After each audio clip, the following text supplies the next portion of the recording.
blockchain is not able to create some music or artificial faces. It is more a little bit dry, okay? But I try to revive it, and my motivation is just in 15 minutes. I just want to give you a basic idea of the basic concept, so that you can imagine that you leave this room and know, okay, what does blockchain do? Okay. So when we think about blockchain, I want you to think all about record keeping. It is essential in our society that we keep record of important information for us. Okay? And this goes back already 3,500 years before Christ. And it started in old Mesopotamia, where these ancient folks used pictographs. And in these pictographs, if you have a close look, they were often dealing with explaining property. You can see a dog, you can see corn, rice fields, you can also see these 4 dots that probably shows that like this person who has this card of clay has access to 4 whatever that is. It's tough for us to interpret, but for them they have their own language. Same when it comes and we developed as a society, when text and reading and all of this information could be gathered on paper, right? The old Egypt started with it, and we're still using it in front of us. And finally, we could digitalize all of it. Most famously, using Microsoft Office packages, especially Excel, where we try to keep record of our expenses, or we do some calculations and so on. So the issue is now, how can we secure and store our data properly without some issues of trust we all experience? And the further you go in time, the harder it is, or the easier it becomes for some source of manipulation.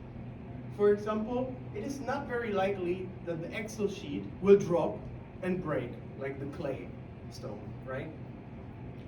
But it's easy to copy with copy and paste function, right?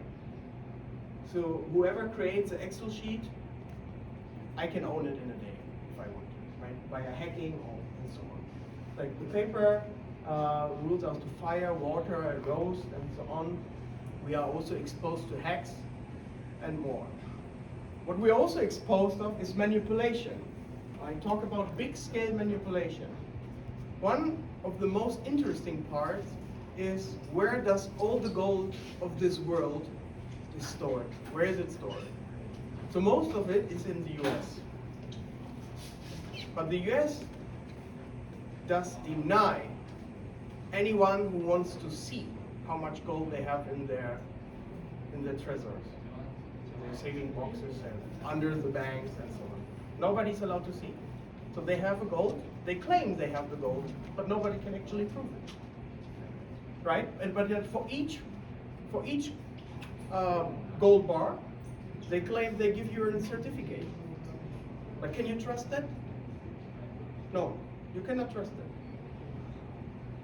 So we have huge issues of trust in our society, especially when it comes to money.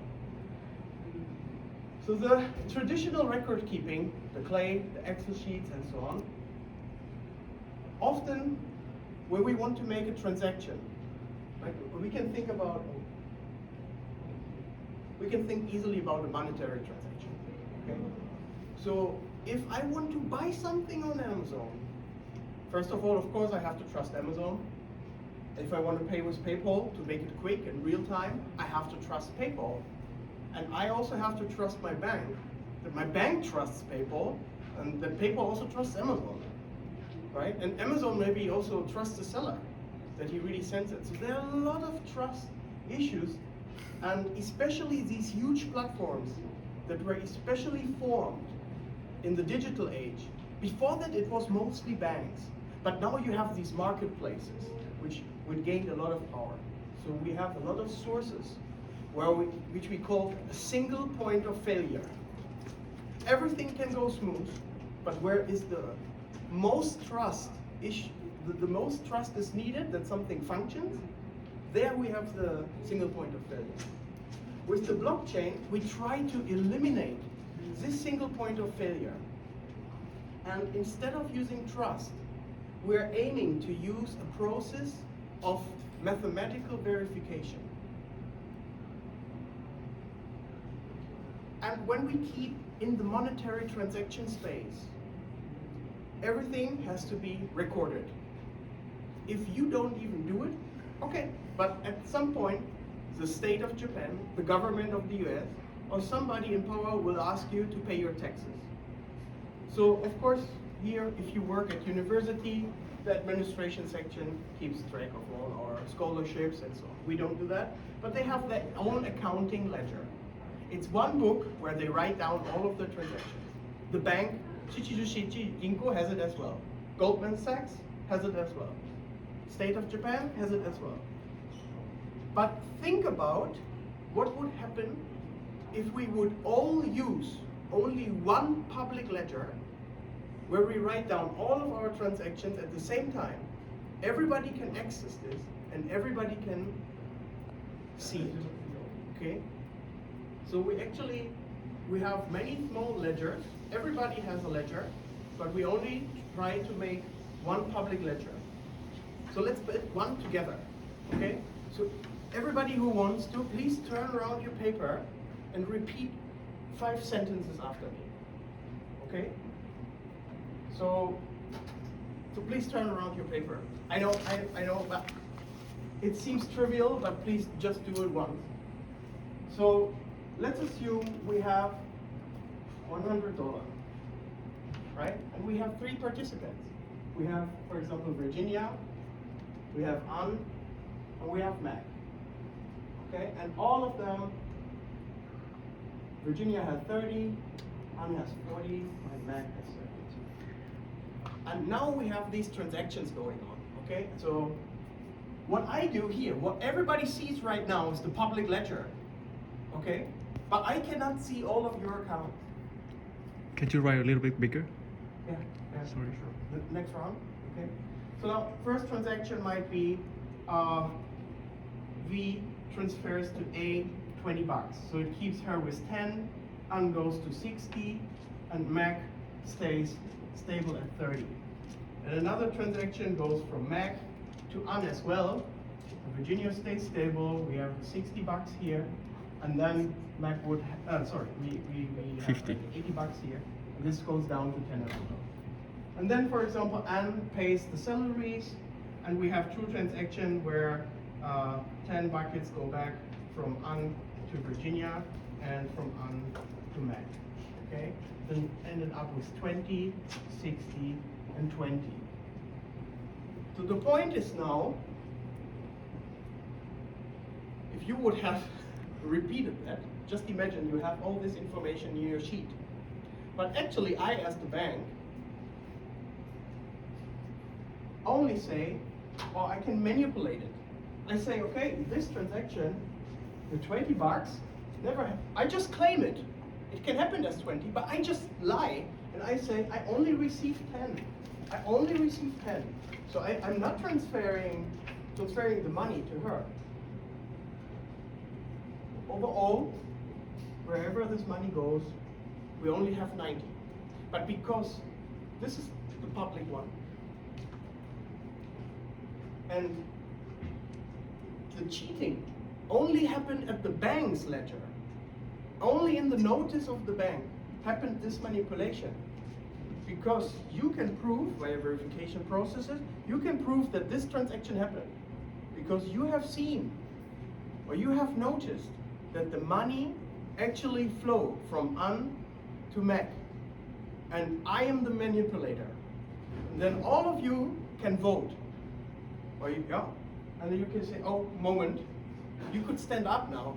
And then we see there's a majority who claims that this transaction was true and that I do the manipulation. Okay, this is the power of a decentralized ledger. Yeah, there's one ledger for all, everybody can see it. And if you manipulate in your own book, this is your own problem and everybody will point you. you're the manipulator, and you ruin your reputation. Okay, so everybody has a strong incentive to play fair. So we don't need to trust each other anymore if we can truly verify our behavior. So in other words, so now where this kind of verification comes in is, imagine this is the first sheet of the first page we see. And these are the initial transactions ever recorded. And on the end of that page, I use a function which is called hash. And this means that from this unique information, from this V, from this 30, from all of these information, I can create a large, long number, which is unique. And which is kind of a fingerprint. A fingerprint, didn't work. A fingerprint I put at the bottom of this page. And the encryption now is that this fingerprint can be created from all of these numbers. But if a manipulator like me, the bad bank, if I want to use this number and to recalculate all of these single numbers and how it is created, is almost impossible. It is possible if you have a lot of time and energy, but I don't think it will be profitable for you in the end. So now moving to the second page,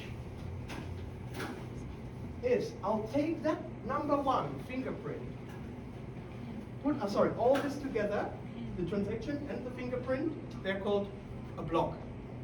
I'll take this block and put it on the next page. And I put it on the top here. Here we have our fingerprint.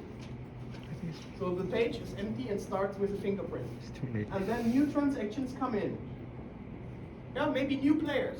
Okay, Haru, Kota, you also entering, you make your transactions. Okay, Camilo also enters the market, makes transactions and so on. And we have a unique set of numbers. And at the end, this time, from the second page onwards, this was just the initialization process. From the second page onwards, we have even more security because we take this unique fingerprint plus these informations and create, based on these, we create another fingerprint. And we do this again. And by putting a lot of pages together, we put a lot of blocks together, and we chain them. They are chained by the fingerprints. That's a home run. And this is what the record keeping does with the blockchain. I do not have all the time right now to explain like the technical verifications of the hash and so on. That might be another talk.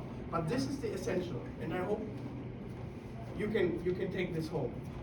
So what is the power of blockchain? As I said, it's open for everyone. There is no other party who says you can enter the network or not. Actually, look at Africa. A lot of people don't have a bank account, right? Like PayPal. If I don't like your political view, people in Germany lose their PayPal account. Decentralized. As I said, we don't need one party or no intermediaries. I can directly transfer money. I don't need Amazon. I don't need the PayPal. I don't need my bank. Actually, I have my own. I have my own wallet, for example, when it comes to monetary transactions, and I can directly transfer my money from you, from me to you. We don't need any third party. Then encryption eliminates trust from the equation. Yeah, this verification process, where everybody has a view on it and can raise their hand if something that went wrong, and if the majority has the opinion something went wrong, then we can cancel out manipulation, and we use verification processes for that. This is also in the next point covered, and in the end, it is immutable to changes. Because it's so tough to crack this fingerprint and to decompose it into its single elements. And then you still have the problem that you have to crack this But if you want to make a change here, you also have to crack, reinstall all of these numbers, and you have to crack this fingerprint. So the longer the chain goes, the longer the chain is, the more unlikely it is you can make manipulations at the first blocks created. And that it is transparent, I think I already said. I hope I could open a curiosity door for you, that you can dig in and check a little bit about blockchain by yourself. So why don't you go and open the block, open the curiosity door, right? So that's it. Thank you very much for your attention.